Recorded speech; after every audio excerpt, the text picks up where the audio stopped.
আবারও আরেকটি পর্বে চলে আসলাম আপনাদের মাঝে। আজকে আমি একটা নতুন রেসিপি নিয়ে আসলাম। ড্রাগন ফলটা আমি মাঝখান থেকে কেটে এরকম করে চামচের সাহায্যে উঠিয়ে নিয়েছি। দেখুন কীরকম হয়েছে। আর এটা আমি আস্তে আস্তে চেপে চেপে ম্যাশ করে নেব।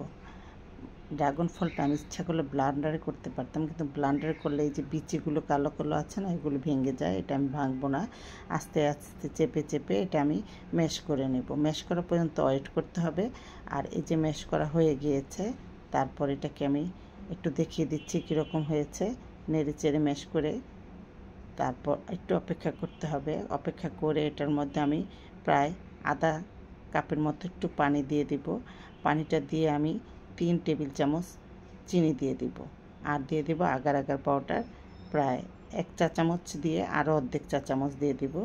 দিয়ে এটা আমি ঠান্ডা অবস্থায় নেড়ে চেড়ে মিশিয়ে নেব। মিশিয়ে নিয়ে তারপরে এখন আমি বানটা জ্বালিয়ে দেব। মিডিয়াম টু লো আছে। এটা আমি নেড়ে চেড়ে অনবরত নাড়তে থাকবো।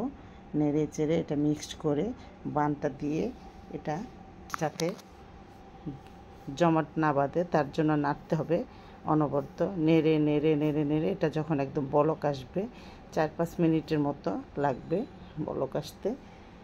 এসে গেলে এটাকে আমি কি করছি দেখিয়ে দিচ্ছি। চলুন দেখা যাক তারপর কি হয়। দেখতে কিন্তু দারুণ হয়েছে। কালারটা দেখেছেন, একদম ইয়াম্মি হয়েছে। মানে আমার দেখেই খুব ভালো লাগছে যে কি সুন্দর হয়েছে। দেখুন কালারটা। এই যে আমার এখন এটা জাল দেওয়া শেষ। আমি একটু এটাকে আস্তে আস্তে করে একটা বাটি 2টা বাটি নিয়েছি। তারপর ড্রাগন ফলের ভিতরে দিয়ে দিয়েছি চামচের সাহায্যে। দিয়ে এটা একটু জমাট বাঁধার জন্য আমি অপেক্ষা করছি। আর এদিকে আমি মিল্ক দিয়ে দিয়েছি, লিকুইড মিল্ক যেটা 1.5 কাপের মতো। দিয়ে এটার মধ্যেও আমি 2-3 টেবিল চামচ চিনি দিয়ে দিয়েছি আর আগার আগার পাউডার দিয়ে দিয়েছি। দিয়ে নেড়ে চেড়ে এটাও বলক আসা পর্যন্ত অপেক্ষা করব। ভালো করে মিক্সড করে নিতে হবে এবং অনবরত নাড়তে হবে, কারণ না নাড়লে এটা জমাট বেঁধে যেতে পারে। তার জন্য এই যে দেখুন নেড়েই চলছি। তারপর ঝটপট এটাকে নেড়ে যখন বলক চলে আসছে, ওই রকম করে ড্রাগনের উপরে আবার মিল্কটা দিয়ে দিয়েছি। মিল্কটা দিয়ে আবার কিছুক্ষণ এটা ঠান্ডা হওয়ার জন্য অপেক্ষা করব। ফ্রিজে রেখে খেতে কিন্তু দারুণ লাগে।